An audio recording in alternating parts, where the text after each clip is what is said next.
So here we are, ladies and gents, BMW's most anticipated, but equally most controversial car in a very long time. Meet the new 4 Series.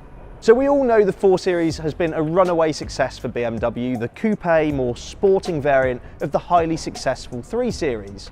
Great ingredients, though this car comes with the caveat of wearing BMW's latest design language, which for the past few years has been controversial to say the least. I can't avoid it anymore. That grille is gopping, and some of my colleagues who've been around this car a little bit longer than I have said they've grown used to it. They say that it's become a bit more manageable, and maybe with a European number plate it does break up just the sheer size of that cheese grater on its nose. And granted, in this more subtle specification, it doesn't look quite so offensive. Is it something that I'm going to grow to like more over time? Quite possibly, but ultimately it doesn't matter what I think. Grille aside, BMW have done a pretty good job in mixing together bold styling statements with muscular shoulders, but also a more elegant teardrop roofline and flowing elements. This is not the big beefy 4 Series of a few generations ago. This is a much more sleek, modern take.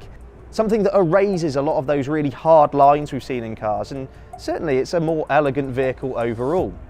For the UK, M Sport is actually the base trim, and that means you get plenty of sporting trinkets as standard.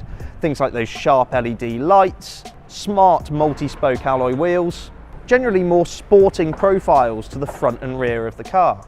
Again, this specification is quite subtle, but I think it really works. The interior is typical BMW, and that is by no means a negative. Beautiful, high-quality materials, neat stitching, and great ergonomics bring together a cabin that's just generally a nice place to sit over lengthy periods of time. These highly adjustable blue-stitched sport seats have nice levels of bolstering around your ribs, but not too much around the shoulders, which is great for covering long distances. Standard on the 4 Series is a 10.25-inch touchscreen infotainment system that runs the latest variant of BMW's iDrive. I say it time and time again, but iDrive is pretty untouchable at the moment for how simple and easy and graphically impressive it is.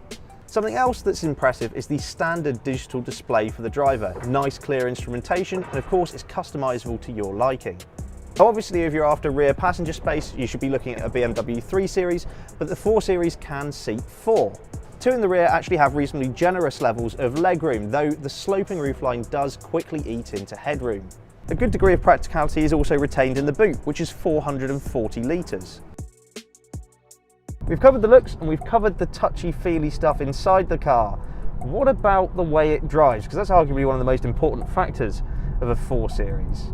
Well, this particular car is a 420D, and that means that it's powered by a 2-litre 4-cylinder turbocharged diesel engine. And thanks to this car being an xDrive model, an 8-speed automatic transmission helps translate that performance to all 4 wheels. There's also a mild hybrid system at play, just to keep this diesel engine the right side of European emissions laws, and ultimately it churns out 188 brake horsepower and 400 newton meters of torque.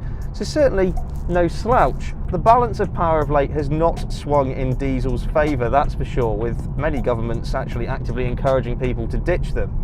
But actually, there are scenarios where a diesel engine still remains king. If you're doing lengthy motorway journeys, it's still one of the most efficient means of travel. And this 2-litre, it's perfectly silky smooth for those lengthy, long-legged stretches on the M3. There is a little bit of road noise creeping into the cabin, but ultimately the engine is near silent. It's very smooth, there's not any sort of troublesome vibration, and it sets the tone for a nice, relaxing drive home after a long day in the office. Of course, one of the other benefits of the diesel engine is some nice low-end shove. There's loads of torque low in the rev range, which means progress is actually pretty swift, far faster than the 7.4 seconds 0 to 62 on paper seemingly suggests. And this nice big slug of torque makes the engine really flexible to use, so around town it's plenty quick enough to take an advantage out of a junction, but also when cruising it's got the get up and go for a bold overtaking manoeuvre or two. Mash the throttle and after just a flicker of turbo lag, progress is pretty swift.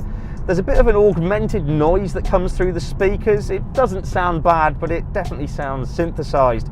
But I suppose that's just something we've gotten used to with BMWs over the years. Now, as mentioned, this car is an M Sport model, and that means it comes standard with a fairly sporty suspension setup. But this specific car has been optioned with adaptive dampers. And I've been blown away actually by the difference that the selectable drive modes make in this car.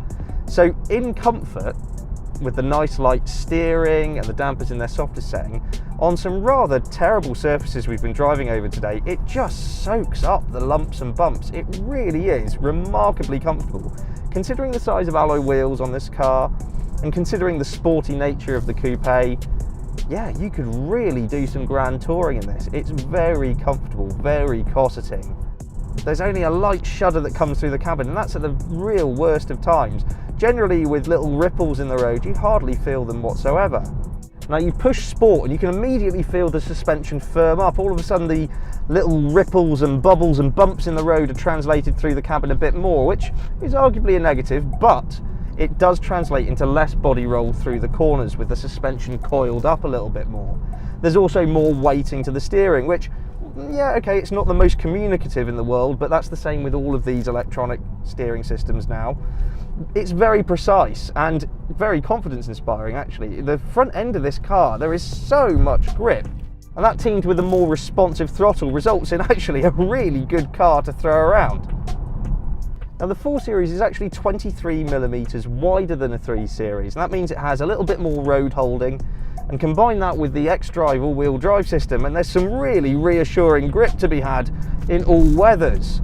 The 50-50 weight distribution of this chassis just means there's a beautiful, predictable balance through the bends, and how positively the nose turns in for apexes is easily one of the most impressive parts of this package. There's a true sense of agility to this new 4 Series. All of the driver controls are really predictable, there's a nice linear motion to everything, you can modulate the brake pedal really nicely, and the increased steering weight in sport definitely improves things. But something that I think is a real asset is that you can customize sport mode.